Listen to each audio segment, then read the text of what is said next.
Во вестите на Канал Бис разговараме со господинот Киро Козаров, раководител на музичко-сценскиот сектор при Националната установа Центар за култура Антон Панов од Струмица. Причината за нашиот разговор е вечерашниот фестивал Под кулите на Струмица, една традиција која што во градот се негува веќе речиси цела деценија. Господине Козаров, добар ден, добре дојдовте во вестите на Канал Бис. Првото прашање би го посветила на зачетокот на овој фестивал. Како пред 9 години се роди идејата да се организира едно вакво здружување на ансамблите на староградско пеење? Ние имаме долга традиција на староградско пеење, нели, уште од почеткот формирањето на Домот на културата овде беше и староградскиот ансамбл, познат како Распеени струмичани. И таа идеја живееше кај нас во смисла на тоа дека треба да се направи нешто, да се организират ансамблите во Македонија, затоа што тие во еден момент западнаа во криза, посебно со новите општествени движења, и ансамблите беа на некој начин оставени сами на себе. Тоа значи дека има добар репертуар, меѓутоа материјално, организационно беа оставени така, би кажал, на маргините. И дојдовме на идеја дека треба да ги организираме и овој фестивал да биде еден репер колку тие постигнале во смисла на квалитетот на пеењето, квалитетот на облекувањето или зачувувањето на традицијата, почнувајќи од чевлите, завршувајќи до фризурата на членовите на ансамблите, што е многу значајно за да би се вратиле во минатото, односно да ги доживееме така како што тие биле формирани. И во една прилика овде беше еден наш пријател од Загреб, Бојан Погармиловиќ, кој беше војник во Струмица пред многу години, и тој води еден таков фестивал, и тогаш разговаравме дека би било добро да фестивалот биде место каде луѓето, односно ансамблите, ќе го практикуват стариот начин на облекување, стариот начин на пеење, стариот начин на дотерување, со еден збор би кажал. Така, човекот кој најмногу по ова се ангажираше беше Димитри Анастасов, наш колега, и тој е човекот за кој ние велиме дека е организаторот на овој фестивал. Но идеите беа тие. Веќе 9 години поред се организира. Кој е трендот на растење? Во кој момент свативте дека овој фестивал прераснува во традиција и што му е дава таа тежина? Дали поголемиот број на групи?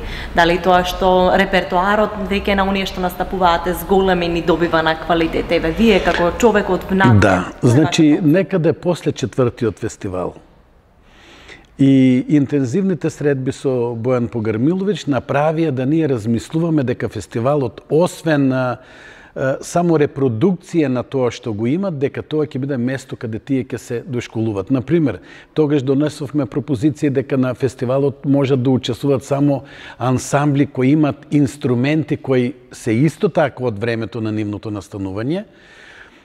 И почнавме да приметуваме дека луѓето се заинтересирани. Вие знаете дека цела Македонија гостува овде, Хрватска, ние имавме многу гости од Хрватска, Бугарија, така да тоа си почна да си прераснува во нешто поквалитетно, да веќе, мислам дека по малку времето не гази и веќе мораме да презееме чекори кои овој фестивал ќе го направат многу посериозен и многу поодговорен од тоа што е денеска.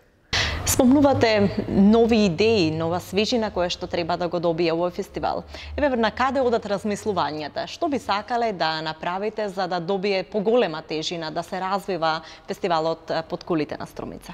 Значи, најпрво размислуваме дека сите раководители на групите треба да се најдат овде ден порано и да се прави симпозиум, на кој симпозиум прво тие ќе бидат едуцирани за начинот на работа во светот, условно кажувам во светот, значи во нашето обкружување, да тие бидат едуцирани, тие да сватат на кој начин треба да се водат групите, потоа тие да пренесуваат на своите групи. Тоа е првиот и основен факт, потоа групите да имат едно пошироко раководство, значи не само еден човек ги води, тоа се обично музичари, него да тие имаат со себе една екипа на луѓе кои секој во својот во својата област, ќе ги едуцира. Како што се тоа, например, професионалните хорови во Македонија имаме прекрасни хорови професионални кои благодарение на својата организација успеваат на меѓународни сцени да земаат и да носат и први награди.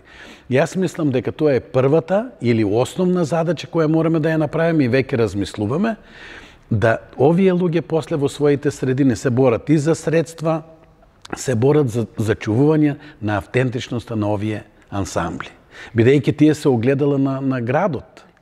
Да се навратиме сега на вечерашниот 9-тиот фестивал под кулите на Струмица. Што ќе има можност да погледне публиката, каков ќе биде репертоарот и кои се групи ќе настапат?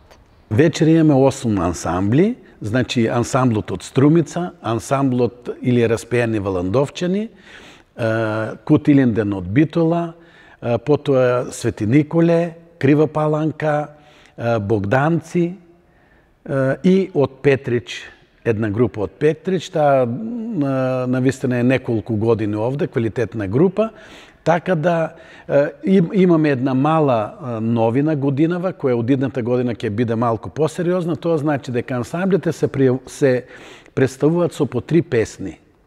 Ние мислиме дека вечерта, еден од ансамблите да му дадеме малку повеќе време, да му дадеме можност да се представи малку подобро, зашто качување на сцената со 3 композиции и заминување не е баш најдобра можност ансамблот да се представи. Така би им дале по 20 на минути.